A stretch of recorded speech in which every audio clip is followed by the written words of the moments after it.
జై శ్రీమన్నారాయణ. జై మా భారతి.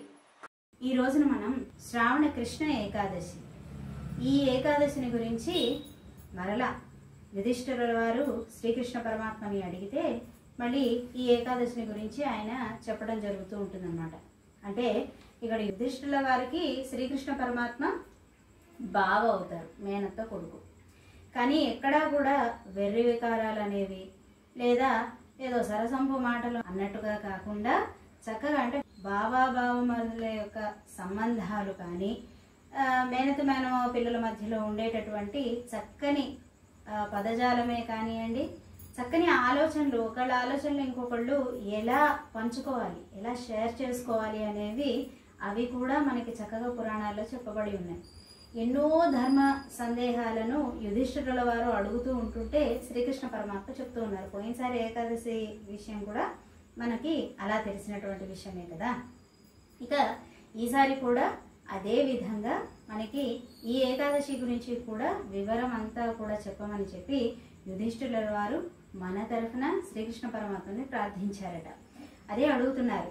యుధిష్ఠిరుల వారు అడిగారట ఏమని, శ్రావణ మాసంలో వచ్చేటటువంటి కృష్ణ ఏకాదశి, ఈ కృష్ణ ఏకాదశిని అయితే జరుపుకుంటున్నాను కానీ కృష్ణ, అసలు దాని యొక్క ప్రాముఖ్యత ఏమిటి అని చెప్పి అడిగారట. దాని యొక్క నామం ఏమిటి అని చెప్పి అడిగారట.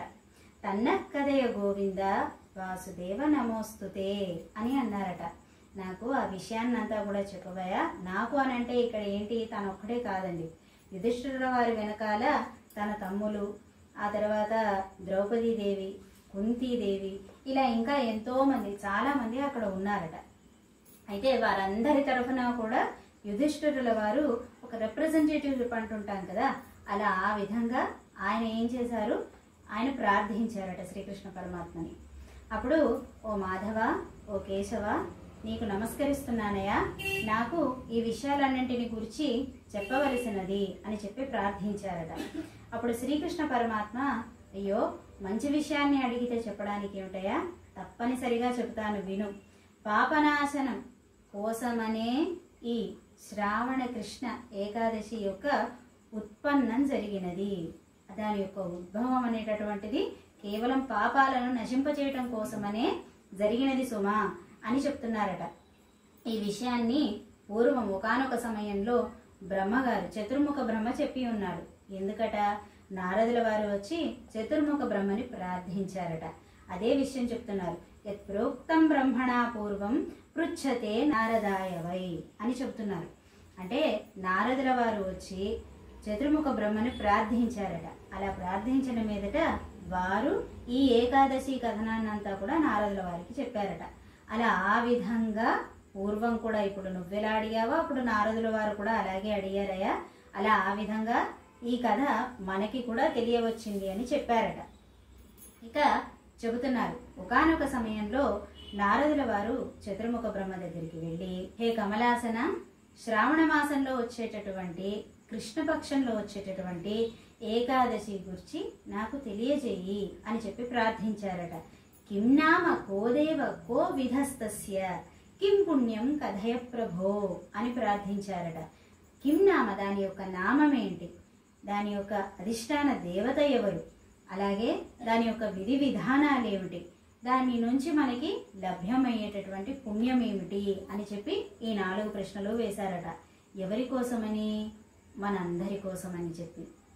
అందుకే ఇటువంటి వాటిని ఏమంటారండి, ప్రప్రచ్ఛ అని అంటారనమాట. ఇలాంటి ప్రశ్నలు అడగటం వలన కేవలం మనకి ప్రశ్న అడిగినటువంటి వారికే కాకుండా ఇతరులకి ఎంతో మందికి కూడా లాభం అనేటటువంటిది పొందబడుతుందన్నమాట. అందుకని అటువంటి వాటిని ప్రప్రచ్ఛ అని అంటారు. ఇక నారదుల వారి యొక్క ప్రశ్నని విన్నంతనే బ్రహ్మ, అంటే చతుర్ముఖ బ్రహ్మ ఏం చేశారండి, తప్పకుండా చెబుతాను అని అనుకుంటూ చెప్పారన్నమాట. నాకు తెలిసినటువంటి విషయం అంతా కూడా నీకు చెబుతానయ్యా నారద. లోకానాం హిత కామ్యయా, లోకహితం కోసమని నీవు అడిగినటువంటి ప్రశ్న ఒకటి. రెండవది ఏంటి అంటే లోకహితం కోసమనే దీని యొక్క ఉద్భవం జరిగినటువంటిది. అటువంటి కామిక ఏకాదశిని గురించి నేను నీకు ఈ రోజున చెబుతున్నాను. శ్రావణైకాదశి కృష్ణ కామికా నామనామతః. ఈ శ్రావణ మాసంలో కృష్ణపక్షంలో వచ్చేటటువంటి ఏకాదశి యొక్క పేరు కామికా ఏకాదశి అని చెబుతున్నారు. ఈ కామికా ఏకాదశి అనేటటువంటి దాని యొక్క ఉద్భవం ఎందుకు జరిగిందట? పాపాన్ని నశింపచేయటం కోసమనే జరిగినది. అందుకని ఈ ఏకాదశిని తప్పనిసరిగా ఎల్లరూ కూడా ఆచరించవలసినది అని చెప్పి చతుర్ముఖ బ్రహ్మ నారదుల వారికి చెప్పి ఉన్నారట. ఇక చతుర్ముఖ బ్రహ్మ ఇంకా చెప్తున్నారు నారదుల వారికి, అసలు ఈ కామికా ఏకాదశి గురించి విన్నంత మాత్రమే, ఆచరణ గురించి సరే పక్కన పెడదాం, విన్నంత మాత్రముననే అని చెబుతున్నారు. అలా విన్నంత మాత్రముననే ఏం జరుగుతుందట? వాజపేయ ఫలం లభిస్తుంది అని చెబుతున్నారు. అంటే వింటేనే లభిస్తుందా అండి అంటే, మనం ఇంతకు మునుపు కూడా చెప్పుకున్నాం, ఒకసారి విన్నాడు అని అంటే రెండవసారి మళ్ళీ ఆ ఏకాదశి రోజు వచ్చినప్పుడు ఏమవుతుంది? కామిక ఏకాదశి అంటే పోయినసారి విన్నాం కదా, దీని తాలూకు కథ ఏదో ఉండాలి, మళ్ళీ తలుచుకుంటాం. అలా ఏదో ఒకనాడు తప్పనిసరిగా దానిని ఆచరిస్తామన్నమాట. అందుకని విన్నా కూడా ఫలమేనయ్యా అని చెప్పారనమాట. ఎటువంటి ఫలమట? వాజపేయ యాగ ఫలం లభిస్తుందని చెబుతున్నారు. అయితే ఇక్కడ వాజపేయ యాగం అంటే ఏమిటి అంటే, వాజం అంటే ఏంటో తెలుసుకోవాలి ముందు. చాలా మంది ఏమనుకుంటారు, ఒక గుర్రాన్ని కట్టేసి యాగం అయిపోయిన తర్వాత దాన్ని ఖండఖండాలుగా చేసేసి ఉంటుంది కదండి. ఎవరి భాష్యాలు వాళ్ళు, పాపం ఎవరి ఇదులు వాళ్ళు చెప్పేస్తూ ఉంటారు కదా. మనకి దాంతో ఏ మాత్రము ప్రమేయం ఉండదు, అదంటే ఏమిటో తెలియదు, కానీ మన కథనాలు మనం అల్లుకుంటూ పోతాం అన్నమాట. ఇది మామూలే కదా. పక్కింటి వాళ్ళ గురించినో లేదా పక్క కుటుంబం గురించినో ఎదుటి వారి గురించినో కథలు అల్లగలుగుతూ ఉంటాం కదా. అటువంటిది పరమాత్మ మీద, పురాణాల మీద కథనాలు అల్లటంలో పెద్ద గొప్ప విషయం ఏం కాదు కదా. అలా ఎన్నో కథనాలు అల్లేసుకుంటూ ఉంటారు. ఆ అశ్వాన్ని తీసుకొచ్చి ఖండఖండాలుగా చేసి యాగంలో వేస్తారని, పోస్తారని, ఇలా రకరకాలుగా ఎవరి స్క్రిప్ట్ వాళ్ళు పాపం రాసుకుంటూ వెళ్ళిపోతూ ఉంటారు. కానీ విషయం ఏంటి అని అంటే, వాజము అని అంటే యుద్ధాశ్వం. అవునండి, యుద్ధాశ్వాన్నే వేస్తారు అని చెప్పి మూర్ఖంగా వాదించే వాళ్ళు ఉంటారు. అసలు యుద్ధాశ్వం అంటే ఏమిటో తెలుసా? యుద్ధాశ్వాన్ని తయారు చెయ్యాలి అని అంటే ఎంత కష్టపడాలో తెలుసా? ఆ అశ్వానికి ఎన్ని లక్షణాలు ఉంటే అది యుద్ధాశ్వం అవుతుంది. ఏది పడితే అది అయిపోతుందటండి. ఒక యుద్ధానికి వెళ్ళేటటువంటి ఏనుగే కావచ్చు, గుర్రమే కావచ్చు, మనిషే కావచ్చు, వారికి కొన్ని లక్షణాలు ఉండాలి. ఎవరు పడితే వాళ్ళు యుద్ధానికి వెళ్ళిపోయేసి ఇగో నేను చేసేస్తా అంటే కుదరదు కదా. ఒక యుద్ధాశ్వాన్ని తయారు చేయాలి అని అంటే యజమాని మాట అది వినే విధంగా, యుద్ధంలో అసలు ఏ విధమైనటువంటి సూచనలు ఇద్దామన్నా కూడా మనిషికే వినిపించదు, అటువంటిది గుర్రానికి ఏం వినిపిస్తుంది? అంత గోలలో యజమాని మనసులో ఏముందో తెలుసుకొని ఆ విధంగా ప్రవర్తించుకునేటటువంటి ఒక జంతువుని సిద్ధం చేసుకోవడం అంటే మామూలు విషయం కాదు. అటువంటి యుద్ధాశ్వాన్ని యాగం అంతా అయిన తర్వాత దాన్ని ఖండఖండాలుగా చేసి పోసి అందులో పోస్తే తమాషానా? అదంత తేలికైన విషయం కాదు కదా. మళ్ళీ ఇంకో అశ్వాన్ని ఎక్కడి నుంచి తేవాలి? అది ఒక్కొక్క అశ్వానికి ట్రైనింగ్ ఇవ్వాలి అంటేనే సంవత్సరాలు పట్టేస్తుంది. అందుకని లాజిక్గా ఆలోచించినా కూడా అది జరగని పని అన్నమాట. ఇక్కడ ఈ యుద్ధాశ్వాన్ని ఏం చేస్తారు? యూప స్తంభానికి కడతారు. కట్టి ఇక్కడ యాగం అంతా అయిన తర్వాత ఏం చేస్తారు? ఈ యుద్ధాశ్వాన్ని వదిలి పెడతారన్నమాట. అది ఇక పేయము అన్నట్టు కొంతమంది పేయము అని కూడా అంటుంటారు, కానీ అసలైతే పేయము అంటే ఏంటి? ఏదైనా తాగటం అన్నమాట. ఏం తాగుతారు అక్కడ అంటే, మొట్టమొదటి రోజున యాగం మొదలైనటువంటి మొట్టమొదటి రోజున ఒక పదార్థాన్ని తయారు చేసి పెడతారనమాట. అంటే వీటిని ఇప్పుడు ఆయుర్వేద భాషలో చెప్పాలి అంటే చక్కగా ఆసౌ అంటూ ఉంటారు. అంటే ఇవి రోజు రోజుకి ఉంటున్న కొద్దీ ఇవి ఆరోగ్యాన్ని ఇచ్చేటటువంటి వాటిగా తయారవుతాయే తప్ప పాడైపోవటం అనేటటువంటిది ఉండదు. అటువంటి పదార్థాన్ని యజ్ఞం మొదలైనటువంటి రోజున తయారు చేసి ఈ యజ్ఞం పూర్తయ్యేసరికి ఏమవుతుంది? నిదానంగా ఇవన్నీ కూడా 1/2 సంవత్సరం కావచ్చు, అంతకన్నా ఎక్కువ సంవత్సరాలు కావచ్చు యాగాలు అంటే. ఇలా సంవత్సరాలు జరిగినప్పటికీ ఈ పదార్థం పాడవదు. ఇలా ఈ పదార్థాన్ని పేయం అంటే స్వీకరించటం, తాగటం అన్నమాట. ఆ యజమాని ఎవరైతే ఉంటాడో అతను ఈ పదార్థాన్ని స్వీకరించడం, ఒక జావ లాంటి పదార్థం అన్నమాట, దానిని స్వీకరించటం జరుగుతుంది. అది వాజపేయ యాగం అన్నమాట. ఇక ఈ వాజపేయ యాగం చేయాలంటే, యాగాలంటే క్లిష్టమైనటువంటివి ఏవైనా ఉన్నాయంటే అవి యాగాలేనండి. ఇష్టులు తేలిగ్గా అయిపోతాయి. ఆ తర్వాత క్రతువులు పర్వాలేదు, యజ్ఞాలు పర్వాలేదు, హోమాలు చెప్పనే అక్కర్లేదు, హవన్లు అబ్బో టకటక ప్రతిరోజు చేసుకోవచ్చు. కానీ ఈ యాగాలు ఏవైతే ఉన్నాయో ఇవి బాగా కష్టమైనటువంటివి అన్నమాట. సంవత్సరాలు పడతాయి ఇటువంటివి. ఇంత యాగం చెయ్యాలి అని అంటే ఎంతో చూసుకోవాలి. భూమి చూడాలి, ఆ భూమి మంచిదై ఉండాలి, మళ్ళీ యజమానే దాన్ని దున్నుకోవాలి. ఇలా నెంబర్ ఆఫ్ థింగ్స్ ఉంటాయి.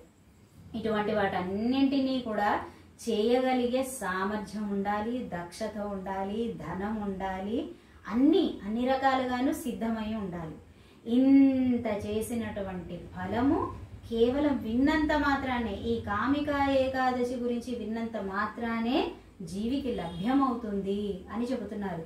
ఇక్కడ విశేషంగా అండి జీవికి అని చెప్పారు తప్ప పలానా అని చెప్పరు ఎప్పుడు కూడా. అంటే పొరపాటున ఇలా చెప్పేటప్పుడు గబుకుని ఎక్కడైనా ఏ బల్లైనా విన్నా కూడా దానికి కూడా ఆ యాగఫలం లభ్యమవుతుంది అనమాట. అది భగవత్ కృపా కటాక్షం అంటే. ఇక ఈ కామిక ఏకాదశి రోజున శంఖ చక్రధారి అయినటువంటి ఆ శ్రీ మహావిష్ణువుని పూజిస్తే ఎటువంటి ఫలం వస్తుందో ఇప్పుడు చెప్తాను విను అని చెప్పడం మొదలుపెట్టారు చతుర్ముఖ బ్రహ్మవారు. పూజించటంలో పరిపరిణామాలు మనకి ముకుందమాలలో కూడా కులశేఖర ఆళ్వార్లు అదే మాట చెప్పారు. ఏమని చెప్పారండి? ఎన్నో నామాలు ఉన్నాయ్యా, కేశవ, మాధవ, శ్రీధర, ఋషికేశ, పద్మనాభ అని ఎన్నో ఉన్నాయి, ఒక్క నామమైనా తలిచినా చాలును కదా అని అంటారు ఆయన. ఆ విధంగా చతుర్ముఖ బ్రహ్మ కూడా ఇక్కడ నారదుల వారికి చెప్తున్నారు. శ్రీధరాఖ్యం హరిం విష్ణుం మాధవం మధుసూదనం పూజయే ధ్యాయతే యైవ తస్య పుణ్యం ఫలం శృణు అని చెబుతున్నారు. అంటే శ్రీధర, మాధవ, హరి, విష్ణు, మధుసూదన అని ఇలా పరిపరి విధాలుగా ఆ పరమాత్మని తలుచుకుంటూ ఆయనను పూజిస్తే వచ్చేటటువంటి ఫలము అంతా ఇంత కాదయ్యా, ఇంకా చెబుతాను విను అంటూ చెబుతున్నారన్నమాట. అలా పూజించినటువంటి ఫలము న గంగాయాం న కాశ్యాంచ నైమిషేన చ పుష్కరే, గంగ కాని, కాశీ కాని, నైమిషారణ్యము కాని, అలాగే పుష్కరం కాని, ఇవి ఏవి కూడా మనకి పుష్కరం పుణ్యక్షేత్రము రాజస్థాన్లో ఉంది కదా, ఈ క్షేత్రాలన్నీ కూడా అపరిమితమైనటువంటి పుణ్యఫలాన్ని మనకి ఇచ్చేటటువంటివి. అంతకన్నా ఎక్కువ పుణ్యఫలాన్ని ఇచ్చేటటువంటిది. అసలు ఇవేవి కూడా అంత గొప్ప పుణ్యఫలాన్ని ఇవ్వలేవయ్యా. ఎటువంటి పుణ్యఫలం అట? ఇదిగో ఈ శ్రీధర, మాధవ, హరి, విష్ణు అని అనుకుంటూ ఆ స్వామిని తలుచుకుంటూ పూజిస్తే కనుక ఆ వచ్చేటటువంటి పుణ్యఫలము ఈ గంగా కానీ, కాశీ కానీ, నైమిషారణ్యం కానీ, అలాగే పుష్కరం కానీ, ఇవి ఏ క్షేత్రాలు కూడా ఇవ్వలేవు. అంత గొప్ప పుణ్యము ఆ శ్రీ మహావిష్ణువుని పూజిస్తే వస్తుంది అని చెబుతున్నారు. ఇక ఇక్కడ నారదుల వారికి చతుర్ముఖ బ్రహ్మగారు అద్భుతమైన విషయాన్ని చెబుతున్నారు ఈ కామికా ఏకాదశి గురించి. ఈ కామికా ఏకాదశిని కనుక ఆచరిస్తే గోదావర్యాం గురౌ సింహే వ్యతిపాతే చ దండకే యత్ఫలం సమవాప్నోతి తత్ఫలం కృష్ణ పూజనాత్. ఈ కామికా ఏకాదశి నాడు కృష్ణ పూజనాత్, మీకు ఇంతకు ముందు కూడా ఈ విషయాన్ని మనం చర్చించుకున్నాం. పరబ్రహ్మని కృష్ణ అని సంబోధించటం జరిగిందనమాట. పరబ్రహ్మకి కృష్ణ అనేటటువంటి నామం ఉన్నది కనుకనే తర్వాత ద్వాపర యుగంలో వచ్చినటువంటి అవతారానికి కృష్ణ అనేటటువంటి నామాన్ని ఉంచడం జరిగిందనమాట. పురాణాలలో కానీ వేదాలలో కానీ మనకి చాలా చోట్ల పరబ్రహ్మని కృష్ణ అని చెబుతారు. ఇక ఈనాటి రోజున ఈ కామికా ఏకాదశి రోజున కృష్ణ అంటే పరబ్రహ్మను, అంటే పరమాత్మ యొక్క రూపం, రామచంద్రుని కావచ్చు, శ్రీకృష్ణ పరమాత్మని కావచ్చు, పరశురాముని కావచ్చు, వామన అవతారం కావచ్చు, త్రివిక్రమ అవతారం కావచ్చు, ఎన్నో అవతారాలు ఉన్నాయండి స్వామివి. అటువంటి అవతారాలను వేటినైనా సరే ఇన్నేసి నామాలతో ఆ శ్రీ మహావిష్ణువుని పూజిస్తే కనుక ఏంటట? గోదావర్యాం గురౌ సింహే, గురుడు అంటే బృహస్పతి సింహే సింహరాశిలో ప్రవేశించినప్పుడు గోదావరిలో స్నానం చేసినటువంటి ఫలం వస్తుంది. అలాగే వ్యతిపాతే చ దండకే, వ్యతిపాత సమయంలో దండకారణ్యానికి వెళ్ళి అక్కడ దర్శనం చేసుకొని అక్కడ పూజించినటువంటి ఫలం అందుతుంది. ఇవి రెండూ కూడా చాలా క్లిష్టమైనటువంటివి. వ్యతిపాత సమయం ఉండాలి, ఆ సమయంలో దండకారణ్యానికి వెళ్ళాలి, అప్పుడు కదా 1,00,000 రెట్ల ఫలం వస్తుందన్నమాట. అంతకు మించి ఎక్కువ ఫలం వస్తుంది, దాన్ని ఎవరు తూచలేరట.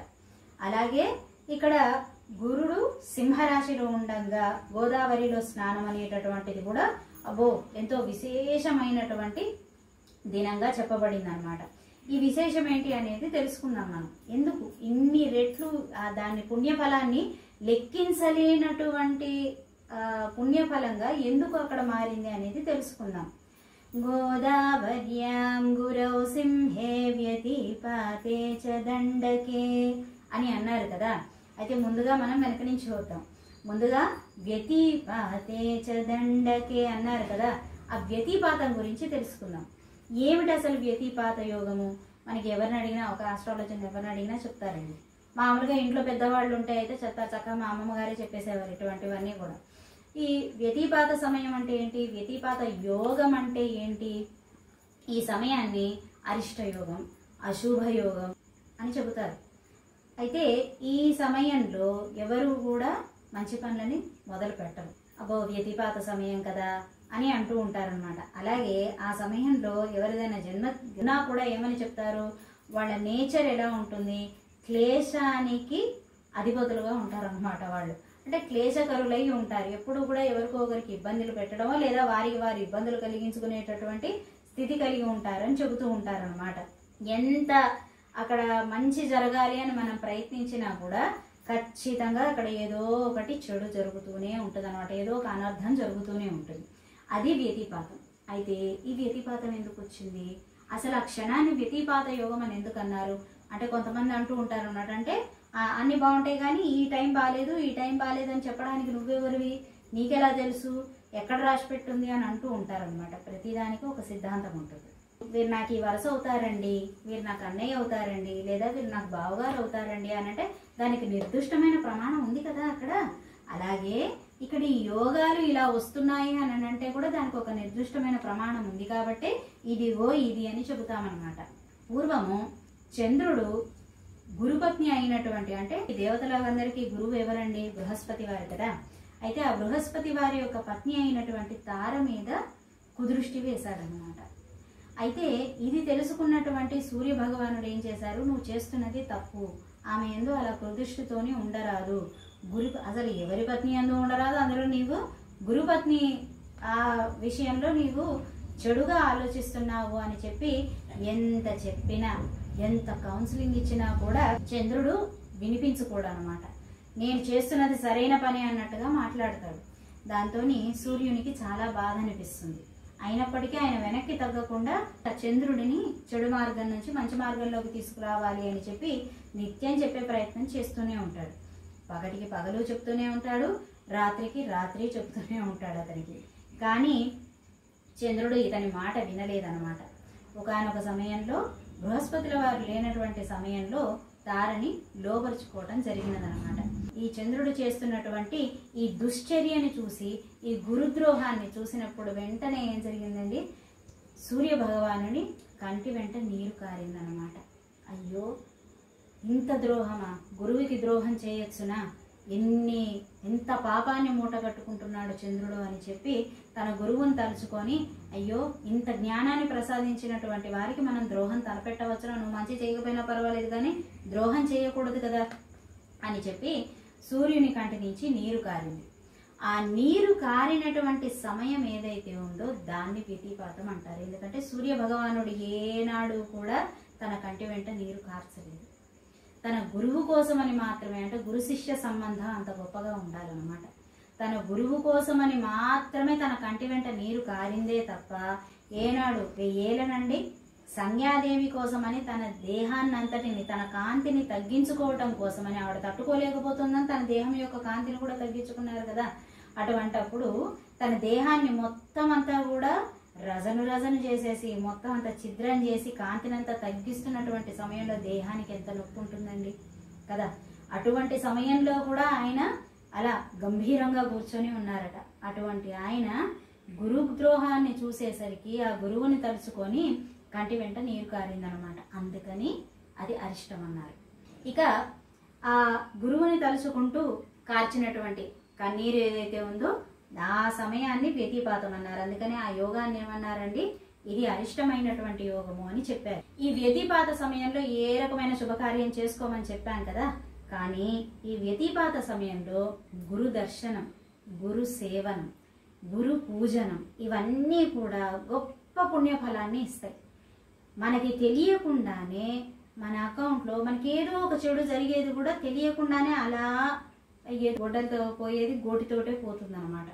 అంతగా మనకి ఫేవర్ అంటామే, ఆ ఫేవర్ చేసేటటువంటిది అనమాట. అందుకని ఈ వ్యతిపాత సమయంలో తప్పనిసరిగా గురువు గారిని సేవించుకోవటం కానీ, ఆయన తలుచుకోవటం కానీ, ఎక్కడో దూరంగా ఉంటే కనీసం ఆయన నామ జపాన్ని స్మరించుకుంటూ ఉండటం కానీ చేస్తే తప్పనిసరిగా బృహస్పతి యొక్క కటాక్షమే కాకుండా సూర్యుని యొక్క కటాక్షం కూడా లభిస్తుంది. సూర్యుడు అంత గొప్ప గురుభక్తి కలిగినటువంటి వాడనమాట, ద గ్రేట్ డిసైపుల్. అంత గొప్ప శిష్యుడు ఆయన తర్వాతే ఇంకెవరైనా అని చెప్పవచ్చును. గురువు గురించి ఇంతగా వేదన పడిన వారిలో ఆయనే ప్రప్రథముడు. ఇక ఈ సమయంలో గురువుని సేవించటం కానీ, పూజించటం కానీ, ఆయన యొక్క నామాన్ని స్మరించటం కానీ చేస్తే 1,00,000 గుణముల పుణ్యఫలం అనేటటువంటిది జీవికి వస్తుందట. అలాగే ఈ సమయంలో చేసేటటువంటి జపమే కానీ, పారాయణే కానీ ఇది కూడా 1,00,000 రెట్ల ఫలం ఇస్తుంది అన్నారు. ఎందుకు ఇస్తుంది? జపం చేస్తే 1,00,000 రెట్ల ఫలం ఎందుకు ఇస్తుంది అని అంటే, నువ్వు అక్కడ గురువుని తలుచుకొని చేస్తావు అనమాట. అస్మద్గురుభ్యో నమః అనుకుంటూ చేయటము, లేదా తమ గురువు గారి యొక్క నామాన్ని స్మరించుకొని చేయటము, లేదా తమ గురువు గారి యొక్క తనియన్ని చదువుకొని చేయటము, కనీసం శ్రీశైలేశ దయాపాత్రం అని అనుకుంటూ అయినా చేయటము, లేదా ఎవరి పద్ధతిని అనుసరించి వారు ఆ గురువుని అందులో చూసుకుంటూ, ఆ శ్లోకంలో చూసుకుంటూ ఎవరైతే కనుక జపతపాలు చేస్తారో వీటన్నింటికీ కూడా అండి వారు వీరు అనేది ఏమీ లేదు. ఎవరికైనా సరే 1,00,000 రెట్ల ఫలం అనేటటువంటిది, పుణ్యఫలం అనేటటువంటిది తథ్యం అని చెబుతున్నారనమాట. ఎవరు? స్వయంగా చతుర్ముఖ బ్రహ్మ నారదుల వారికి చెప్పినటువంటి మాట. ఇదే మాటను మళ్ళీ శ్రీకృష్ణ పరమాత్ముడు యుధిష్ఠిరుల వారికి చెప్పి ఉన్నారు. ఇక వ్యతిపాతం గురించి తెలుసుకున్నాం కదా. ఇటువంటి వ్యతిపాతం సమయంలో, ఆ సమయం ఎప్పుడు వస్తుందో చూసుకోవాలి. అటువంటి సమయంలో దండకారణ్యానికి వెళ్ళి అక్కడ సేవించుకొని అక్కడ జపతపాలు చేయటం అంటే అప్పుడు అది అందరికీ సాధ్యపడే విషయం కాదు కదండి. మనం దండకారణ్యానికి వెళ్ళినటువంటి సమయంలో వ్యతిపాతం ఉండాలని లేదు, వ్యతిపాతం ఉన్నటువంటి సమయంలో మనం దండకారణ్యంలో ఉండాలని లేదు. అన్ని పరిస్థితులు అందరికీ అన్ని రకాలుగా అనుకూలించవు కదా. అందుకని ఇటువంటి సమయంలో స్వామిని సేవిస్తే కనుక, అంటే ఆ శ్రీ మహావిష్ణువుని సేవిస్తే కనుక ఇదిగో ఇన్ని 1,00,000 రెట్ల ఫలం కన్నా కూడా ఎక్కువ ఫలాన్ని ఇస్తుంది అని చెబుతున్నారనమాట. ఇక తదుపరి గోదావర్యాం గురౌ సింహే అని చెప్పాం. అంటే గురుడు అంటే బృహస్పతి సింహరాశిలోకి వచ్చినప్పుడు గోదావరిలో స్నానం చేయడం. అంటే సింహరాశిలోకి వచ్చారు అని అంటే అప్పుడు కుంభమేళ జరుగుతుందన్నమాట. ఏమిటండి ప్రత్యేకత అని అంటే, గురుడు ఎప్పుడైతే కనుక సింహరాశిలోకి వచ్చాడో, సింహరాశి యొక్క ఎందుకంత ప్రీతికరమైనటువంటి విషయం అక్కడ జరుగుతోంది అని అంటే, సింహరాశికి స్వామిత్వం ఎవరు? సూర్య భగవానుడు. అందుకని ఏమవుతోంది, గురుడు ఎప్పుడైతే కనుక ఈ సింహరాశిలోకి వచ్చాడో వెంటనే అక్కడ స్వామిగా ఉన్నటువంటి సూర్య భగవానుడు తన శిష్యుడే కదా, ఆయన చూసిన వెంటనే ఏమవుతాడు? గొప్పగా ప్రసన్నుడైపోతాడు. సింహరాశిలో ఉన్నటువంటి సూర్య భగవానుడు ఏం చేస్తాడు? తన ఆచార్యుడిని చూసిన వెంటనే పాదాక్రాంతులైపోతారు కదండి. అయిపోయి ఆయన యొక్క మంగళాశాసనం తీసుకోవడానికి సిద్ధపడిపోతారు కదా. దండం దశగుణం భవేత్, ఒక దండం చాలునండి. వెంటనే ఏం జరుగుతుంది? వాత్సల్యం అలా కురిపించేస్తారనమాట. అలా గురు శిష్యుల చక్కని సమాగమం అనేటటువంటి జరిగేటటువంటి సమయం అది.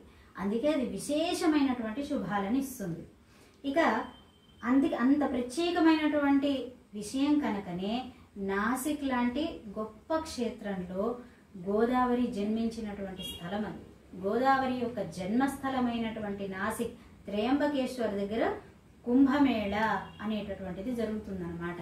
అంటే ఈ కుంభమేళాలు 4 చోట్ల జరుగుతాయి, కానీ అయినప్పటికీ నాసిక్లో జరిగేదాన్ని చాలా విశేషంగా చెప్తారు. ఎందుకంత విశేషంగా చెప్తారు అని అంటే, గురు శిష్యుల యొక్క సమాగమం అనేటటువంటిది ఇక్కడ జరుగుతుందన్నమాట.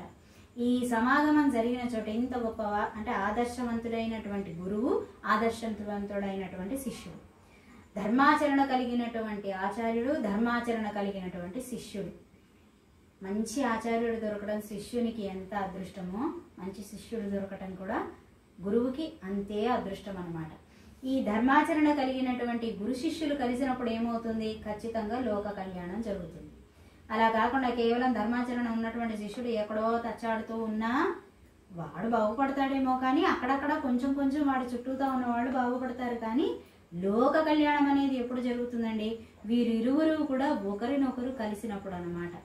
అప్పుడు చక్కని ఫలితాలు ఇస్తాయి. వారికి ఒక్కరికే కాదు, లోకానికి అంతటికీ కూడా శుభ ఫలితాలు లభిస్తాయి అని చెబుతారనమాట. చూసారా ఎంత గొప్ప దృష్టాంతం చెప్పారు.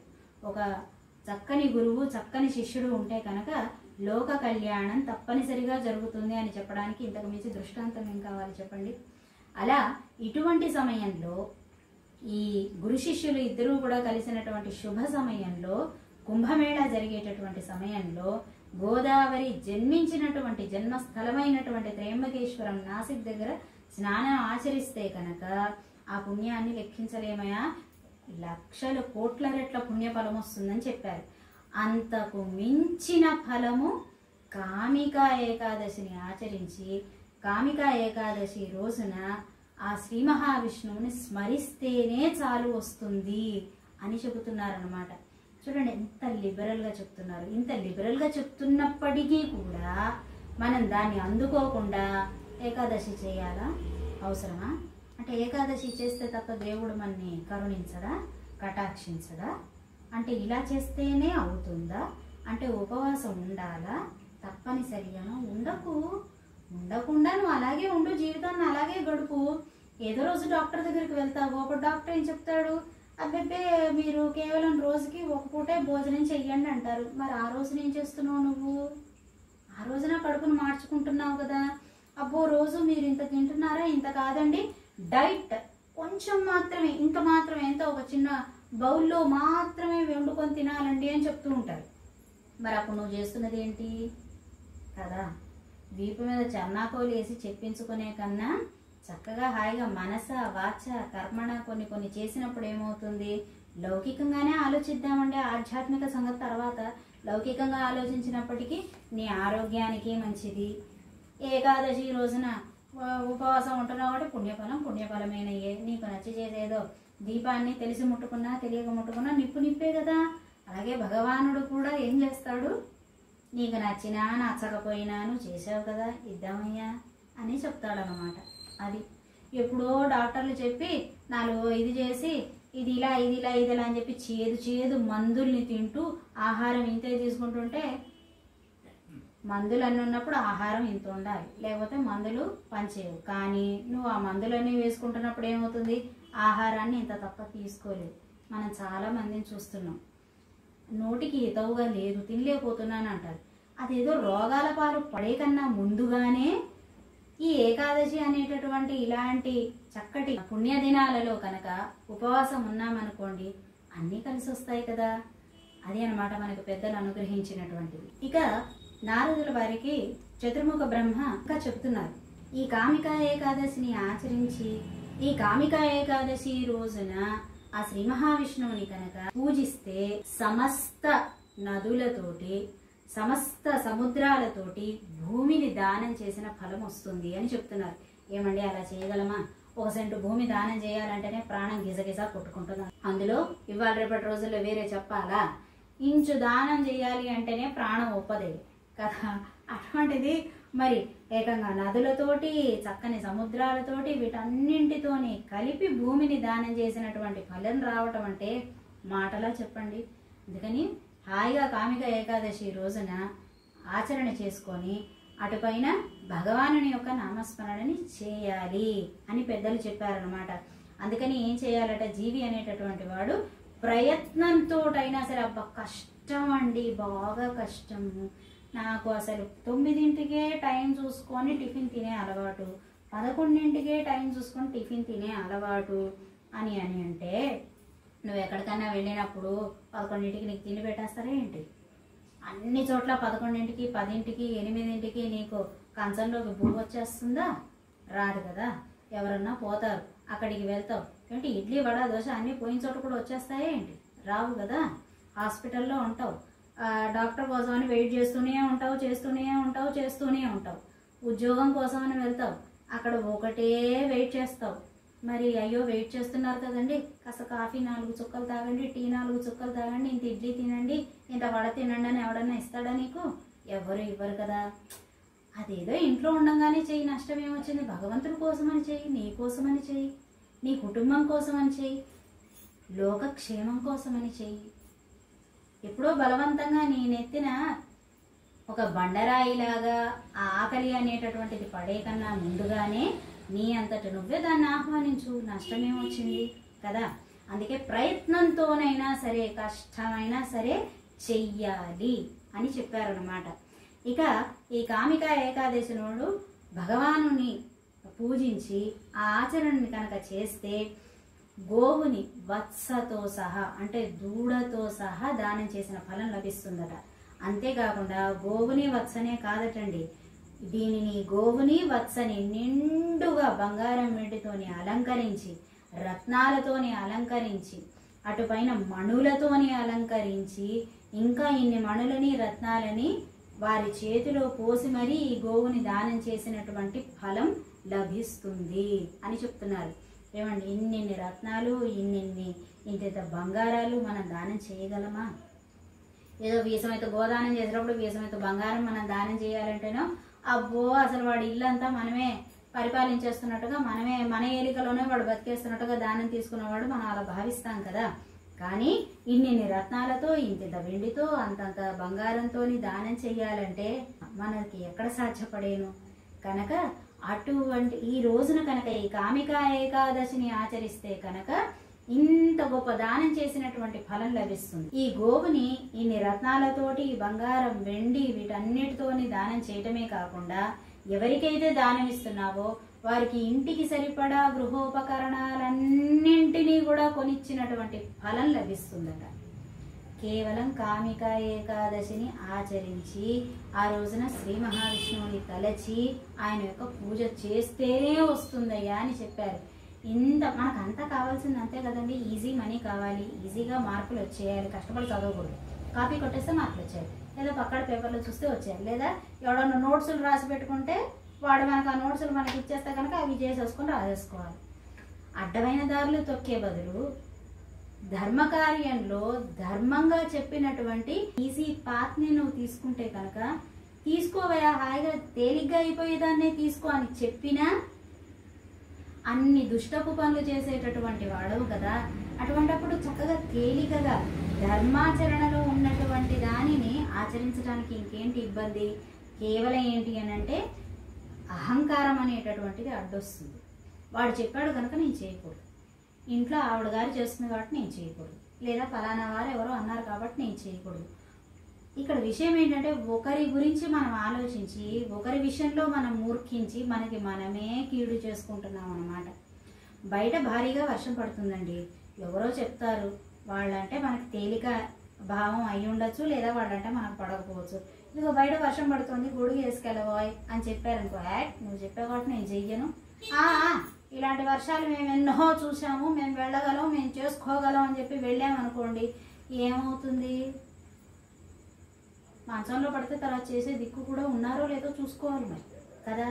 అంత ఇబ్బందులు పడటం ఎందుకు? ఎవడినో కించపరచాలని ఆలోచిస్తూ నీకు నువ్వే కీడు చేసుకుంటున్నావు. అందుకని జీవుడు ఎప్పుడు అలాంటివి చేయకూడదు. కించపరచాలి అని అనుకున్న విషయంలో కూడా ఆలోచించాలి. వారు ఏం చెప్తున్నారు? ధర్మాచరణ గురించే కదా. ఆచరిస్తే వారి మాట విన్నట్టు ఏం కాదు, అక్కడ నీవు ధర్మంగా ఉన్నట్టు లెక్కలోకి వస్తుంది. ఎదుటివారికి నమస్కరిస్తే ఎదుటివారిని గౌరవిస్తున్నావు అన్న సంగతి పక్కన పెడితే నిన్ను నువ్వు గౌరవించుకుంటున్నావు అన్న సంగతి మర్చిపోకూడదు. నీ స్థాయి అక్కడ ఉంది. ఎవరు కనిపించినా సరే వారిని గౌరవించే మాట్లాడతారు అనేటటువంటి నీ యొక్క ఉన్నతమైనటువంటి క్యారెక్టర్, ఉన్నతమైనటువంటి శీలం అనేటటువంటిది ఎదుటివారికి అర్థమవుతుంది అన్నమాట. అందుకని ఎవరైనా ఏదైనా ఇలాంటి ధర్మ విషయాలు చెప్పినప్పుడు వారు చెప్తే మనం వినాలా? చేస్తే వచ్చేస్తుందా? అబ్బా పుణ్యం వస్తుందా? ఎవరు చెప్పిండ్రు? యాడుంది? చూపించండి, ఎక్కడుంది ప్రమాణం? ఇది ఎక్కడుంది, అది ఎక్కడుంది?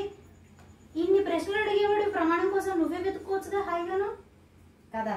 ఇన్ని ప్రశ్నలు అడగగలిగే తెలివితేటలు ఉన్నవాడివి ప్రమాణం వెతుక్కోగలిగే తెలివితేటలు లేవు అంటే ఎంత ఆశ్చర్యం కదా. నువ్వు ప్రమాణం అడుగుతున్నావంటేనే అయిపోయింది అక్కడ కదా.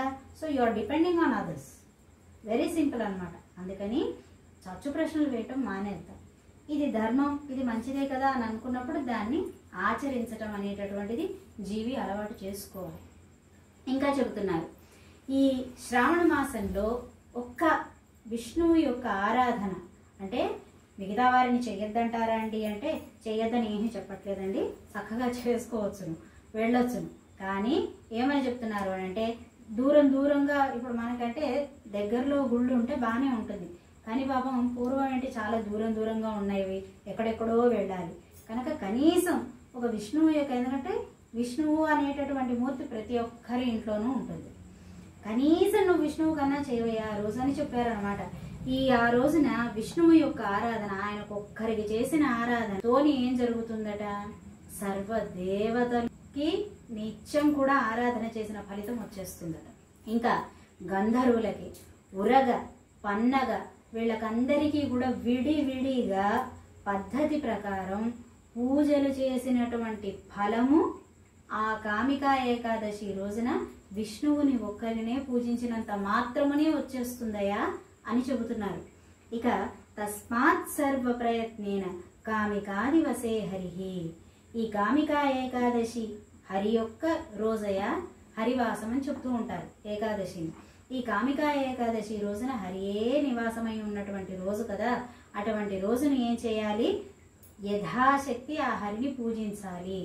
ఎంతో ప్రయత్నంతోనైనా సరే పూజించాలి. ఎందుకంటే దాని నుంచి నీకు వచ్చేటటువంటి ఫలము అంతా ఇంత కాదు అని చెబుతున్నారనమాట. ఎవరైతే కనుక ఒక మనిషి పాప భీతి కలిగినటువంటి వాడు, అమ్మో ఎక్కడైనా పాపం, నేను అసలు పాపమే చేయనండి అంటుంటాడు అనమాట. అదే పెద్ద పాపం, నువ్వు ఆ మాట అంటవే పెద్ద పాపం.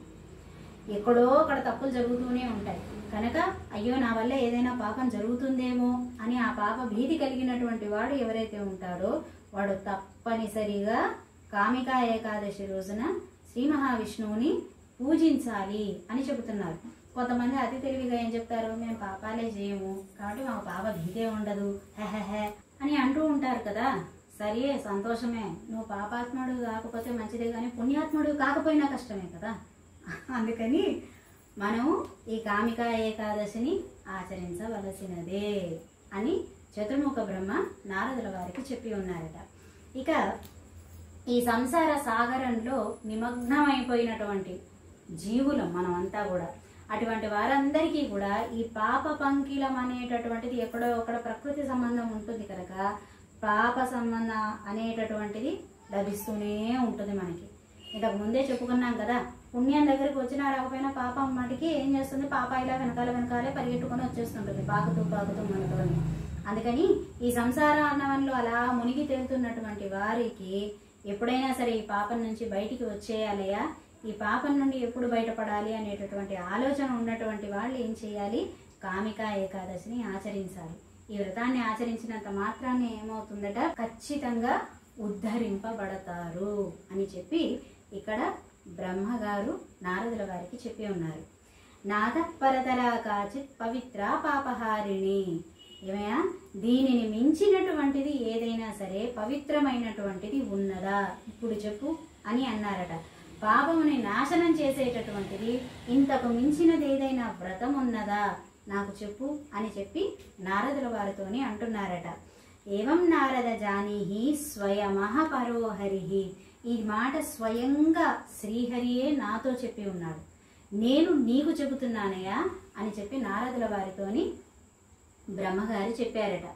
ఈ కామికా వ్రత ఆచరణ అనేటటువంటిది ఎంత దివ్యమైన ఫలాన్ని ఇస్తుందంటే, ఆధ్యాత్మ విద్య ఏదైతే ఉందో దానిని పొందినటువంటి వారికి కలిగే ఫలం కన్నా కూడా అధికమైనటువంటి ఫలాన్ని ఇస్తుంది అని చెబుతున్నారు. ఏమిటి ఆధ్యాత్మ ఫలం అంటే, ఏంటి అంత గొప్పదా అని అంటే, ఆధ్యాత్మ ఫలం అంటే వేదోపనిషత్తులన్నింటినీ కూడా తెలుసుకోవటం, చదవటం కాదు, తెలుసుకోవటం. ఇంకా తర్వాతది, ఎందుకంటే వేదోపనిషత్తులన్నీ చదివినా కూడా తత్వం బోధపడకపోవచ్చును. చదవటం వేరు, తత్వం బోధపడటం వేరు. ఇక రెండవది, వాటన్నిటినీ చదివి తత్వాన్ని బోధింపచేసుకున్నటువంటి వారికి, బోధన జరిగినటువంటి వారికి. ఇక తర్వాత 2 ఆత్మ విషయాన్ని తెలుసుకోవటం అన్నమాట. ఆధ్యాత్మ విద్య అంటే ఇది ఒక్కొక్కటి జరిగేటటువంటిది. ఇక మనలాంటి వారికి ఈ వేదాలు ఉపనిషత్తులు, మనలాంటి వాళ్ళు ఏంటంటే గొప్ప గొప్ప వాళ్ళే వేదాన్ని ఉపనిషత్తుని చదవడం అంటే అదేమంత జోక్ కాదు. జీవితం సరిపోదు. మహామహులకే వందల వేల ఏళ్ళు ఉంటేనే సరిపోలేదు. ఇంకా చదవాలి, ఇంకా చదవంది ఏదో మిగిలిపోయింది అని చెప్పారట. అటువంటిది జీవుడి యొక్క జీవితం ఎంత, వాడు చదివేటటువంటిది ఎంత. అందుకని ఏమన్నారండి, నువ్వు ఎంత చదివావన్నది కాదు, తత్వం నీకెంత బోధపడింది దాని మీదే ఆధారపడి ఉంటుందన్నమాట. ఇక ఏమిటయా ఆ తత్వము అని అంటే చెబుతున్నారు, ఆత్మ గురించిన విద్య తెలుసుకోవటం. ఈ ఆత్మ అంటే ఏంటి, జీవునికి ఆత్మకి ఉన్న సంబంధం ఏమిటి, అసలు ఆత్మకి చిట్ట చివరిగా కావలసినటువంటిది ఏంటి, ఆత్మ ఎప్పుడు కోరుకునేటటువంటిది దేనిని అని చెప్పి ఇవన్నీ తెలుసుకుంటూ అల్టిమేట్ డెస్టినేషన్ అంటే పరమాత్మని గురించి తెలుసుకోవటం. ఇది ఆధ్యాత్మ విద్య. ఇది ఏంటి, స్టెప్ బై స్టెప్ అలా తెలుసుకుంటూ కొంతమందికి అయితే ఏళ్ళు సంవత్సరాలు యుగాలు ఇంకా చెప్పాలంటే కల్పాలు పట్టేశాయి. కానీ అంత కష్టం అనేటటువంటిది మానవుడు పడకూడదు అనేటటువంటి ఉద్దేశంతో భగవానుడు వివిధ ఆచార్యుల స్థానంలో అది అన్ని వైపులకి పంపించాడు అనమాట. పంపించి ఏం చేశాడు, రకరకాల గురువుల ద్వారా ఆయా మనుషులకి ఈ ఆధ్యాత్మ విద్యని అనుగ్రహించేటటువంటి ప్రయత్నం చేశాడు భగవానుడు కూడా. కానీ అందుకునేవారు అందుకున్నారు, లేనివారు లేదు. ఇందాక అనుకున్నామే, అబ్బే నేను అసలు పాపమే చేయను కాబట్టి నాకు అసలు పాపం గురించి కంగారు పడాల్సినటువంటి అవసరమే లేదు అనుకునేటటువంటి వారు, లేదా అబ్బో ఇవన్నీ మేము ఎప్పుడో చదివేశాం ఇప్పుడు ఏం తెలుసుకోకర్లే ఏమీ నక్కర్లేదు అని అనుకునేటటువంటి వాళ్ళు గ్రాడ్యువల్గా ఏమైపోతుంది, భగవానుని యొక్క విద్యకి దూరం అవుతూ ఉంటారనమాట. ఖచ్చితంగా వారు ఎంత దుర్మార్గులైనా కానివ్వండి, వారి నుంచి మనం తెలుసుకునేటటువంటి విషయం ఖచ్చితంగా ఏదో ఒకటి ఉంటుందన్నమాట. అది భగవానుడి గురించే అవి కూడా ఉంటుంది. అందుకని వినాలి. అమ్మవారు కూడా, ఆండాళ్ళ తల్లి కూడా చెప్పింది అదే కదా, కేళీరో వినండి అనే కదా చెప్పింది. అది అన్నమాట. అలా ఇవన్నీ విన్న మీదట ఏమవుతుంది, ఏదో ఒకనాడు ఆ పరమాత్మ విషయం అనేటటువంటిది, ఆ తత్వం అనేటటువంటిది తెలుస్తుంది అన్నమాట. అది ఇంత తెలుసుకున్న దానికి వచ్చేటటువంటి ఫలం ఏదైతే ఉందో, నువ్వు ఆ కామికా ఏకాదశి నాడు శ్రీ మహావిష్ణువుని పూజించినంత మాత్రముననే నీకు కలుగుతుంది, దానికన్నా అధిక ఫలమే లభిస్తుంది అని చెప్పారు. ఎలా లభిస్తుంది, ఆచరణ చేస్తున్న కొద్దీ నీలో సాత్వికత పెరుగుతుంది. సాత్వికత పెరుగుతున్న కొద్దీ ఏమవుతుంది, విషయ జ్ఞానం పట్ల ఇష్టత పెరుగుతుంది, జిజ్ఞాస పెరుగుతుంది. జిజ్ఞాస పెరుగుతున్న కొద్దీ చక్కని ఆచార్యుని కోసమని వెతుకుతూ ఉంటావు. ఎప్పుడైతే సదాచార్యుని లభ్యం అనేటటువంటిది జరుగుతుందో, ఆ సామీప్యం అనేటటువంటిది జరుగుతుందో, ఆయన యొక్క సన్నిధిలో పరమాత్మని గురించి తెలుసుకుంటాం అన్నమాట. అందుకని ఏమవుతుంది, నీకు అధికమైనటువంటి ఫలం లభిస్తుంది అని చెప్పారు ఇక్కడ. ఇక ఆ రోజు రాత్రి కనుక జాగరణ చేస్తే నా పశ్యతి యమం రౌద్రం, యమధర్మరాజు ఆ జాగరణ చేసినటువంటి వారు ఎవరైతే ఉన్నారో వారికి రౌద్రంగా కనపడరు, కోపంగా కనిపించరు. వారు ఎలా కనిపిస్తారట, ప్రసన్నంగా కనిపిస్తారట. అది చెబుతున్నారు. నైవ గచ్చతి దుర్గతిం, ఏనాడు కూడా దుర్గతి పాలు కాడు. దుర్గతి పాలు అంటే ఏంటండి, నీచులని చేరడు, చెడు ఆలోచనలు కలగవు.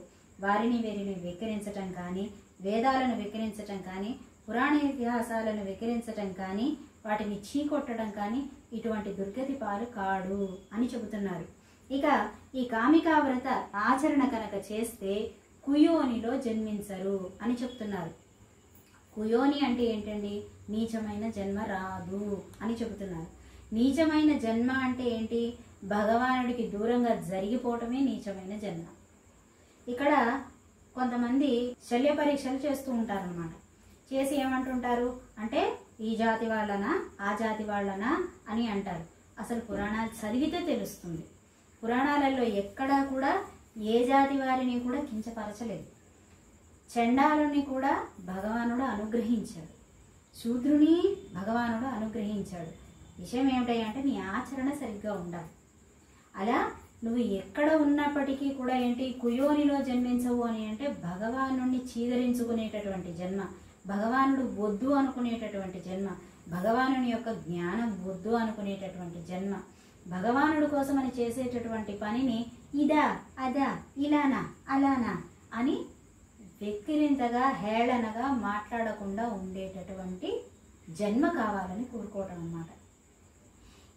ఇవంతా కూడా భగవానుడికి దూరం అయ్యేటటువంటి విషయాలు ఏవైతే ఉన్నాయో అవన్నీ కూడా ఏమని చెప్పబడతాయి అండి? దుష్టమనే చెప్పబడతాయి, నీచమనే చెప్పబడతాయి అన్నమాట. అందుకని అలా భగవానుడికి దూరం కాకుండా ఉండేటటువంటి జన్మ మనకి లభిస్తుంది అని చెబుతున్నారు. తస్మాత్ సర్వ ప్రయత్నేన కర్తవ్యానియతాత్మభి అని చెబుతున్నారు. అందుకనే ప్రయత్నంతో ఎన్నిసార్లు చెప్పారో చూడండి, ఎన్నిసార్లు చెయ్యండర్రా చెయ్యండి చెయ్యండి అని చెప్తున్నారు. సర్వ ప్రయత్నేన అని చెప్పారు, ఉత్త ప్రయత్నం కాదు. అన్ని ప్రయత్నాలు చేసైనా సరే ఇది కర్తవ్యం, ఇది నా విధి అని అనుకొని మనిషి ఏం చేయాలి? ఈ కామికా ఏకాదశిని తప్పనిసరిగా ఆచరించాలి అని చెబుతున్నారు. ఇక ఇక్కడ నుంచి చతుర్ముఖ బ్రహ్మనారదుల వారికి తులసీమాత యొక్క వైభవాన్ని చెబుతున్నారు. ఈ కామికా ఏకాదశి రోజున ఆ శ్రీ మహావిష్ణువు యొక్క పాదాల దగ్గర, అంటే శ్రీ మహావిష్ణువు అంటే ఏంటంటే ఆయన యొక్క అవతారాలు ఏమైనా కావచ్చు అన్నమాట.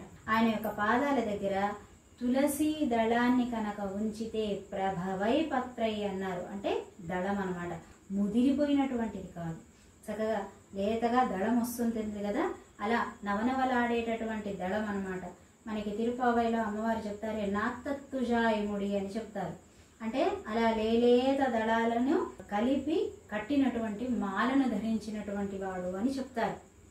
అలా లేలేత దళాలను తీసుకొచ్చి స్వామికి కనుక సమర్పించుకుంటే ఆయన యొక్క పాదాల దగ్గర ఒక్క తులసి దళం పెట్టు చాలు. అలా పెట్టినా చాలును. నా లిప్యతే సపాపేన పద్మపత్రమివాంభస అని చెబుతున్నారు. ఇక్కడ 1+1 ఆఫర్ అన్నమాట. 2 ఫలితాలు ఉన్నాయి. ఒకటి ఏంటి? నా లిప్య సపాపేన, అసలు ఎటువంటి పాపం కూడా ఇతనిని అంటదు. లిప్యం అంటే ఏంటండి? అంటటం అన్నమాట.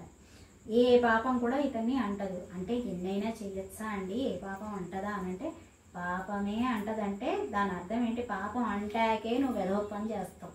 మనం రివర్స్లో మాట్లాడుతున్నాం. పని చేశాక పాపం కాదు, పాపం వచ్చి అంటుకున్నాకే నువ్వు ఆ వెధవ పని చేయడానికి సిద్ధపడిపోతావు అనమాట. దాంతో ఇంకా ఏమవుతుంది? పాపం ఇంకా పెరుగుతుంది అనమాట. అందుకని అసలు పాపమే రాదయా. పాపం రానప్పుడు నీకు తప్పుడు ఆలోచన కూడా రాదు. తప్పుడు ఆలోచన రానప్పుడు పాపం పెరగడం అనే మాటే లేదు కదా. అది ఇక పద్మపత్రమివాంభస ఎలా ఉంటాడట? తామరాకుపై నీటి బొట్టు. ఎలా అయితే కనుక తామరాకు నీటి బొట్టు వచ్చినా సరే దాన్ని జార్ చేస్తుందో, ఎలా అయితే నిత్యం నీటిలో ఉన్నా కూడా ఆకు మీద ఒక్క చుక్కని కూడా ఉంచుకోదో, అలాగా ఇతను ఉంటాడనమాట. ఇంత సంసార సాగరంలో ఉన్నప్పటికీ, అన్ని బంధాలు ఉన్నప్పటికీ కూడా అది ఎలా ఉంటుందో అలాగే ఉంటాడు ఇతను కూడా. తన బాధ్యతలు నిర్వర్తిస్తాడు అంతవరకే. అది చెబుతున్నారన్నమాట. ఇంకా తులసి దళాన్ని కనుక స్వామికి సమర్పిస్తే వచ్చేటటువంటి ఫలం ఏంటి అనేది చెబుతున్నారు. సువర్ణ భారమేకంతు రజతంచ చతుర్గుణం. అంటే సువర్ణాన్ని ఒక భారం, దీన్నే బారువులు అంటుంటారు. పెద్ద బారు తీసి చెప్పావులే, ఇంత బారు చెప్పాడు నాకు అని అంటుంటారు. ఇంత బారు చెప్పడం అంటే ఏంటంటే, ఇంతకుముందు ఇప్పుడు బంగారం బిస్కెట్లు ఎలా అయితే ఇంత వస్తున్నాయో, ఇది వరకు దానికి ఇంత లెక్క ఉండేదనట. వినిపించావులే నాకు ఇంత బారు వినిపించాడు అంటుంటారే. అంటే ఆ బారు అంటే భారం అనమాట. అంటే దాని అర్థం ఏంటి? నియర్లీ 20 తులాలు అనమాట. అంటే దరిదాపు 96 కేజీలు. అంత బంగారాన్ని దానం చేసి దానికి చతుర్గుణంగా, దానికి మళ్ళీ ఇంటూ 4 వేసుకొని అంత రజతం, అంత వెండిని దానం చేస్తే ఎంత ఫలం వస్తుందో కేవలం ఈ కామికా ఏకాదశి రోజున శ్రీ మహావిష్ణువు యొక్క చరణముల దగ్గర ఈ లేలేత దళాలని, తులసి దళాలని సమర్పించినంత మాత్రమునే లభిస్తుంది అని చెబుతున్నారు. ఇక బంగారాన్ని ఎందుకు దానం చేస్తారు? సూర్య ప్రీతి కోసం, చిత్రగుప్తుని ప్రీతి కోసం అని. వెండి ఎందుకు దానం చేస్తారు? చంద్రుని యొక్క ప్రీతి కోసం. ఎందుకంటే చంద్రుడు బాగుంటేనే మనకి దేహ సంబంధమైనటువంటివి ఏవైనా సరే కరెక్ట్గా జరిగిపోతూ ఉంటాయి అన్నమాట. ఏ విధమైన అడ్డంకి లేకుండా జరుగుతాయి. అలాగే సూర్యుని విషయంలో ఏంటి? ఆరోగ్య ప్రదాత ఆయన. ఇవన్నీ కూడా జరగటం కోసం అని చెప్పి వీటిని దానం ఇవ్వటం జరుగుతూ ఉంటుంది. ఇంత ఫలము వచ్చి నువ్వెప్పుడూ కూడా ఆరోగ్యంతో తులతూగుతావు అని చెబుతుంటారు. కొంతమంది అంటారండి, మేము అన్నీ పాటిస్తామండి, కానీ అయినా సరే దేవుడు మాకు ఇట్లా చేసిండు, అట్లా చేసిండు, ఇంకోటి చేసిండు, మరొకటి చేసిండు అని అంటే నువ్వు ఎంతసేపు చేసిన పుణ్యాన్నే లెక్కేసుకుంటున్నావు, నువ్వు మరి చేసిన పాపాల సంగతి ఏంటి? అది కూడా ఆలోచించాలి కదా. అందుకని మనం అటు ఇటు రెండు రకాలుగానూ ఆలోచించుకుంటూ ఉండాలి. దాన్ని బట్టి నీకు భగవానుడు ఎంత మేలు చేస్తున్నాడో అనేది కూడా చూసుకోవాలి. ఇక ఈ తులసి దళంతో స్వామికి పూజ చేస్తే, స్వామికి సమర్పిస్తే ఇంకా వచ్చేటటువంటి ఫలాలు ఏంటి అనేది చెప్తున్నారు. రత్న మౌక్తిక వైఢూర్య ప్రవాళాదిభిరార్చిత, వీటన్నిటితో న తుష్యతి తథా విష్ణువు అని చెప్తున్నారు. రత్నాలతోటి, మౌక్తికాలు ముత్యాలతోటి, వైఢూర్యాలతోటి, పగడాలతోటి వీటన్నింటితోని పూజించినా కూడా నా తుష్యతి తథా విష్ణువు, విష్ణువు సంతోషించడయ్యా. అంతకు మించిన లెక్కలేనంత సంతోషం ఆయనకి ఎప్పుడు కలుగుతుందట? తులసి దళంతోని ఆయన్ని ప్రార్థించినప్పుడు, పూజించినప్పుడు కలుగుతుందట. అందుకని కామికా ఏకాదశి రోజున తప్పనిసరిగా సర్వ ప్రయత్నంతోటైనా సరే జీవి ఏం చేయాలట? తులసి దళంతో భగవాను అర్చించాలి అని చెబుతున్నారు. ఇక విశేషంగా చెప్తున్నారండి, తులసీ మంజరి విశ్వ పూజితో ఏన కేశవ అంటే ఇక ఈ రోజున కేశవుడిని తులసీ మంజరితోని పూజిస్తే ఇక ఆ విశేషం సంగతి చెప్పక్కర్లేదని అంటున్నారు. అంటే మంజరి అంటే ఏంటి? మంజరి అంటే పూస అని అర్థం ఉంది. కానీ మంజరి అంటే ఇక్కడ ముఖ్యంగా ఏంటి అంటే తులసి యొక్క పుష్పాలన్నమాట. ఆ పుష్పాలతోని ఉన్నటువంటి ఒక్కొక్క పుష్పం కాదు, పుష్పాలతో ఉన్నటువంటి కంకులు ఉంటుంటాయి. వాటి ఆ కంకులుగా మారే కన్నా ముందే అంటే వాటిలోనే విత్తనాలు ఉంటుంటాయి, గింజలు. ఆ గింజలు రాకమునుపు ఏమవుతుంది? మొత్తం ఆ కంకికి మొత్తం పువ్వులు వచ్చి ఉంటాయి. నీలం రంగు పువ్వులు కానీ లేదా నీల ఛాయ, ఒక నలుపు ఛాయలో అంటే పర్పుల్, ఇండిగో ఈ కలర్లో వచ్చేసి ఉంటాయి కదా. సో అటువంటి మంజరిని, మొత్తం పుష్పాలతోని ఉన్నటువంటి మంజరితోటి ఏకాదశి రోజున, ఈ రోజునే కాదు ఏ ఏకాదశి రోజైనా సరే భగవానుని యొక్క పాదాల చెంత దానిని ఉంచితే ఇక దాని విషయం చెప్పవద్దు. ఎందుకు అని అంటే శ్రీ మహావిష్ణువుకి అది అంత ప్రీతికరము అని చెబుతున్నారన్నమాట. ఇక తులసీమాత వైభవాన్ని చెబుతూ చతుర్ముఖ బ్రహ్మ నారదుల వారికి చెబుతున్నారు. ఆవిడ యొక్క వైభవాన్ని అంతా కూడా ఇంతవరకు చెప్తున్నప్పటికీ మళ్ళీ చక్కగా ఇక్కడ చెప్తున్నారు మనకి. యా దృష్టా నిఖిలాఘ సంఘశమని స్పృష్టా వపుః పావని. ఒక్కసారి చూస్తే చాలటండి, తులసి మాతను అలా చూస్తేనే చాలట. చూసినంతనే ఏమవుతుందండి? పాపాలన్నీ కూడా క్షమించబడతాయి, తగ్గిపోతాయి, తొలగిపోతాయట. చూస్తేనే చాలును. ఇక స్పృష్ట వపుః పావని, స్పృష్ట ఊరికి ఆవిడని తాకితేనే చాలు మన శరీరంలో ఇప్పటిదాకా ఆశ్రయించి ఉన్నటువంటి పాపం అంతా పోయి ఏమవుతుంది? మన శరీరం పవిత్రమవుతుంది, పావనమవుతుంది అని చెబుతున్నారు. రోగాణమభివందితాని రసిని సిక్తాంతకత్రాసిని, రోగాలనన్నింటినీ కూడా హరిస్తుందట. ఎప్పుడు వందితాని, ఊరికి ఆ అమ్మకి ఇలా దాసోహం సమర్పిస్తేనే చాలు రోగాలనన్నింటినీ కూడా శమింపచేయగలదు. ఏ రోగము మన చెంతకి రాకుండా చేయగలదు. ఎందుకంటే ఆ తులసి నుంచి వచ్చేటటువంటి పరిమళం మనలో ఉన్నటువంటి రోగాలను వెంటనే నశింపచేస్తుందట. సిక్తాంతకత్రాసిని, సిక్తం అంటే మొత్తం ఆ తీర్థాన్ని అంతటి కూడా రసిని తీర్థం అని చెప్తున్నారు. ఈ తీర్థాన్ని సిక్తము అంటే చల్లుకోవటం అన్నమాట. మన మీదికి ఇలా చల్లుకున్నా చాలు ఏం జరుగుతుందట? భయాందోళనలన్నీ కూడా దూరం అవుతాయి, వాటన్నిటినీ కూడా దూరం చేస్తుంది అని చెప్తున్నారు. ఎందుకు ఆవిడ ఇవన్నీ చేయగలుగుతుంది? ఎందుకంటే ఆవిడ ఎప్పుడూ కూడా నేను ఎప్పుడెప్పుడు శ్రీకృష్ణ పరమాత్మ యొక్క పాదాల చెంతకు వెళ్తానా, ఎప్పుడు కనుక శ్రీ మహావిష్ణువు యొక్క పాదాల చెంతకు వెళ్తాను, ఎప్పుడు ఆయన మెడను అలంకరిస్తాను అని నిత్యం ఆయన నామస్మరణ చేస్తూ ఉంటుంది కనుక ఆవిడకి ఆ శక్తులు ఉన్నాయిట. ప్రత్యాసక్తి విధాయిని భగవత కృష్ణస్య సంరోపిత చెబుతున్నారు. ప్రత్యాసక్తి అంటే ఏంటండి? దగ్గరగా ఉండడం అన్నమాట, దగ్గరగా చేయటం. ఎప్పుడైతే కనుక భగవానుడికి దగ్గరగా ఈ తులసి మొక్కని నాటటం కానీ లేదా భగవానుడికి దగ్గరగా ఈ తులసి మాతను తీసుకువెళ్ళటం కానీ, అంటే ఏంటండి, దళాలను స్వామివారి దగ్గర పెట్టనవచ్చు. లేదు అని అంటే కనుక, అందుకే చాలా మంది ఏం చేస్తూ ఉంటారండి, అక్కడ ఒక తులసి వనం చిన్నగా ఉంది అంటే దాని మధ్యలో పరమాత్మ రాముణ్ణో కృష్ణునో లేకపోతే శ్రీ మహావిష్ణువు యొక్క మూర్తినో ఏదో ఒక దాన్ని అక్కడ పెడుతూ ఉంటారు.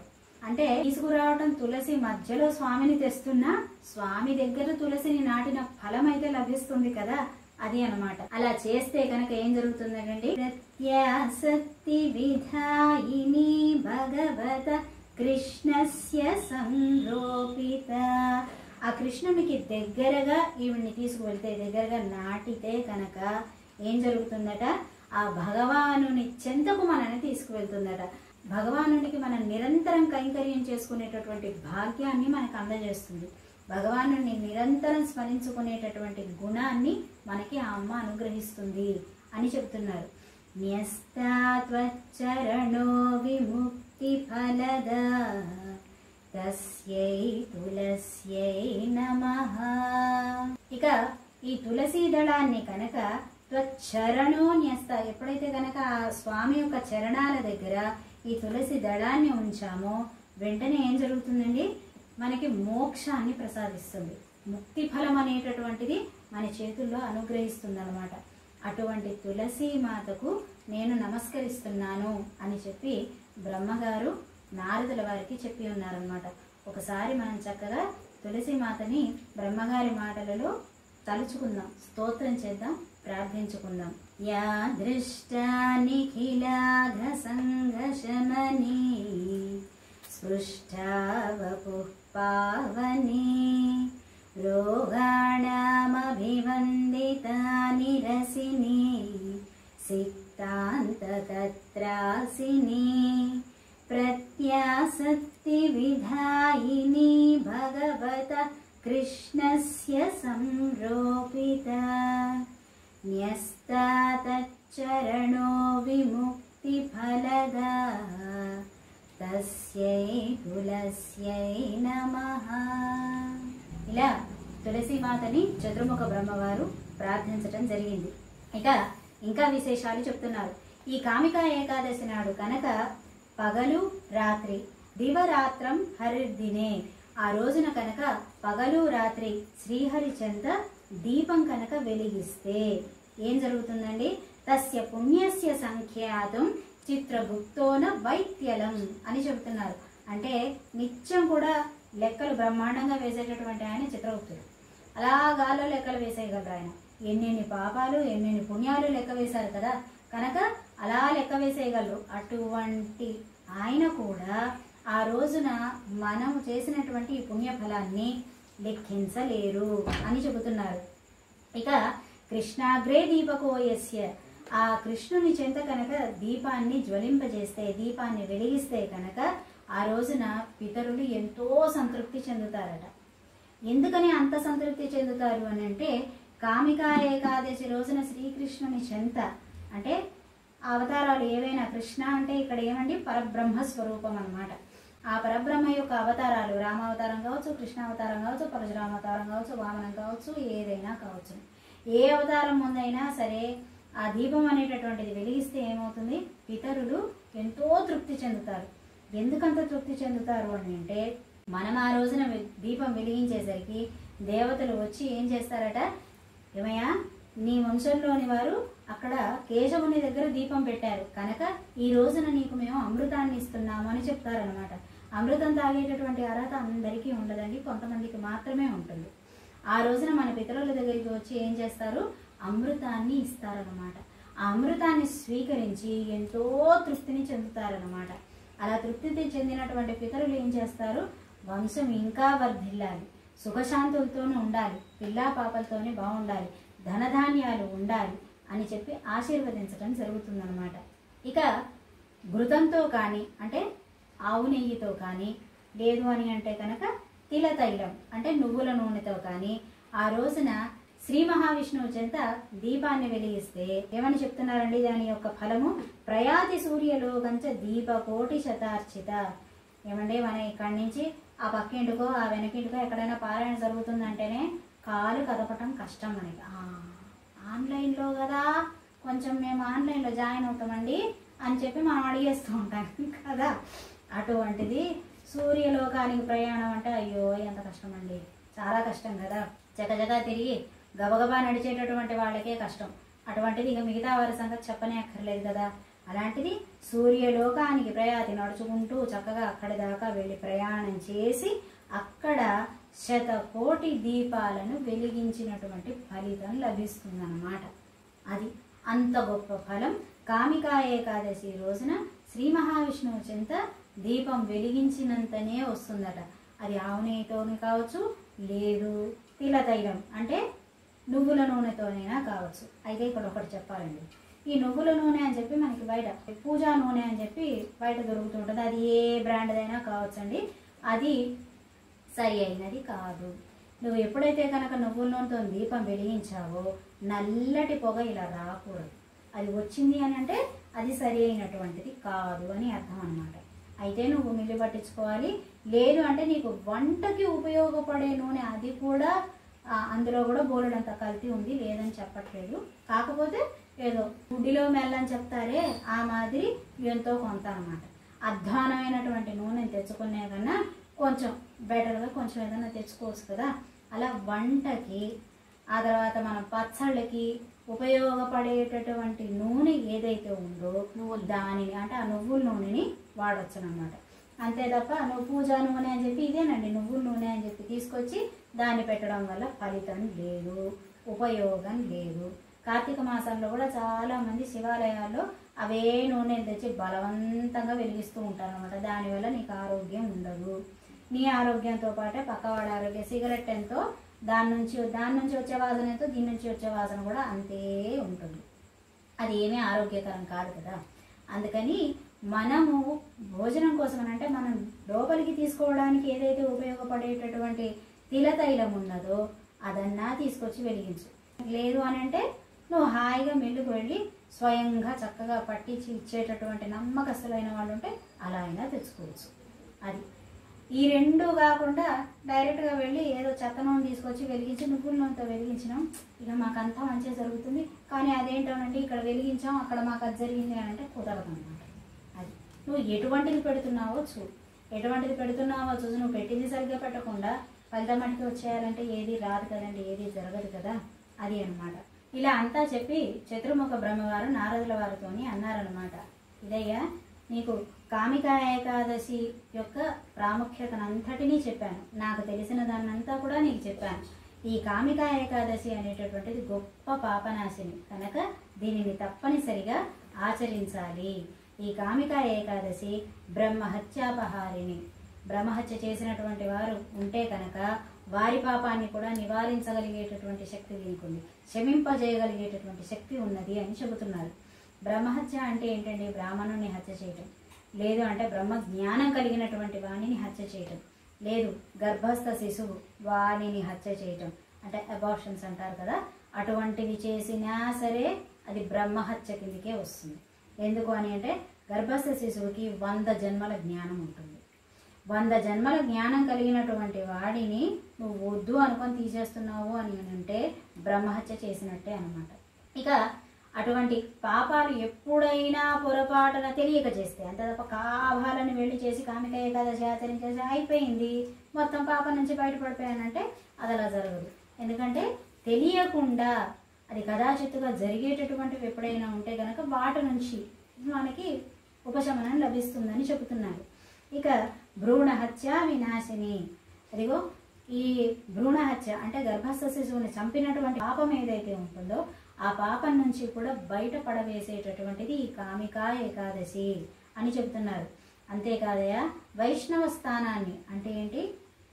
పరమపదాన్ని ఇచ్చేటటువంటిది, విష్ణువు యొక్క స్థానాన్ని ఇచ్చేటటువంటిది, ఆ పరమాత్మని దగ్గరికి మనను తీసుకువెళ్ళేటటువంటిది ఈ కామికా ఏకాదశి. మహాపుణ్యఫలప్రదమైనటువంటిది ఈ కామికా ఏకాదశి అని చెప్పి పరిపరి విధాల ఈ కామికా ఏకాదశి యొక్క ప్రాముఖ్యతని, గొప్పతనాన్ని చతుర్ముఖ బ్రహ్మవారు నారదుల వారికి చెప్తున్నారు. ఇక దీనిని ఆచరించిన లేదు కనీసం విన్న, ఈ కామికా ఏకాదశి యొక్క మాహాత్మ్యాన్ని విన్న, ఆచరించిన, శ్రద్ధతోని ఈ కథాశ్రవణాన్ని చేసిన వినడం అంటే ఊరికనే వినడం కాదండి, అంత ఎంతో శ్రద్ధ కూడా ఉండాలి కదా మరి. అందుకని విన్నా చాలునయ విష్ణులోకం అనేటటువంటిది ప్రాప్తిస్తుంది అని చెబుతున్నారు. ఊరికే వింటే చాలును అంటే చెప్పట్లేదండి. అందుకని ఏమన్నారు, శ్రద్ధా సమన్విత, శ్రద్ధతో వినాలి. శ్రద్ధతో విన్నప్పుడు ఎప్పుడో ఒకప్పుడు దాన్ని ఆచరించాలి అని అనిపిస్తుంది అనమాట. ఆచరించినప్పుడు ఏమవుతుందండి, సాత్వికత ఆటోమేటిక్గా వచ్చేస్తుంది అనమాట. అందుకని సాత్వికమైనటువంటి, సాత్వికం అంటే ఏంటి, చచ్చుబడిపోయినట్టు ఉండటం కాదు. సాత్వికం అంటే శ్రీరామచంద్రుడు సాత్వికమైనటువంటి వాడు. అంటే ఎక్కడ చచ్చుబడిపోయి లేడు. ఏమాత్రం తేడా వచ్చినా ఎదుటివాడికి చావే శరణ్యం అక్కడ. అది సాత్వికం వేరు, చావచచ్చి ఉండటం వేరు. కొంతమంది సాత్వికం అనగానే లేదండి పౌరుషంగా రాజసంగా ఉండాలి కదా అని కొంతమంది వ్యంగ్యార్థాలతోని వాళ్ళు ఇష్టం వచ్చినట్టు చెప్పాం కదా ఇందాకే, ఎవరి స్క్రిప్ట్ వాళ్ళు రాసుకుంటూ మాట్లాడుతూ ఉంటారు. సాత్వికం వేరు, చావచచ్చి ఉండటం వేరు, రెండింటికి చాలా తేడా ఉంది. మనలో సాత్వికతని నింపుతుంది, అంటే ధర్మాధర్మ విచక్షణని మనకి కలిగిస్తుంది అనమాట. అటువంటి పుణ్యఫలం అంతా కూడా మనకి అనుగ్రహింపజేసి పాపాల నుండి బయటపడవేస్తుంది అని చెప్పి ఇక్కడ చతుర్ముఖ బ్రహ్మవారు నారదుల వారికి చెప్పినది. అదే విషయాన్ని శ్రీకృష్ణ పరమాత్మ యుధిష్ఠుల వారికి చెప్పి ఉన్నారన్నమాట. ఇక వెనకటికి ఒక మారు ఇదే విషయాన్ని, సేమ్ ఇవే విషయాలని పార్వతీమాత అడిగినంతనే శివపిర అని చెప్పి ఉన్నారు. ఆ మహేశ్వరుడు కూడా ఆవిడకి ఉమాదేవికి చెప్పి ఉన్నారన్నమాట. ఇలా అంటే ఎప్పుడైనా సరేనండి, ఏదైనా సరే ప్రప్రచ్ఛ. ఒకచోటు చుట్టరికంగా మేనత్త కొడుకైనటువంటి శ్రీకృష్ణ పరమాత్మని యుధిష్ఠిరుడు అడిగారు, ఇంకొక చోట పతిని పత్ని అడిగింది, మరి ఒక చోట తండ్రిని పుత్రుడు అడిగాడు. అంటే సంబంధాలు చూడండి, ఎటువంటి సంబంధంలో అయినా సరే మాట అనేది ఎలా ఉండాలి, ధర్మ చర్చగానే ఉండాలన్నమాట. ధర్మం గురించే మాట్లాడాలి, ధర్మం గురించే చర్చించాలి. అంతే తప్పిస్తే ఇదేమిటి అదేమిటి అక్కడే ఉంది ఇక్కడే ఉంది, ఆహా అదా ఓహో ఇదా అని లౌకికమైన విషయాలు కాదు. ఎప్పుడైనా నోటి నుంచి మాట వచ్చింది అని అంటే ఏ రిలేషన్తోనైనా సరే ధర్మయుతంగానే ఉండాలి అని ఎంత చక్కగా మనకి విషయాలను బట్టి అర్థమవుతుంది చూడండి.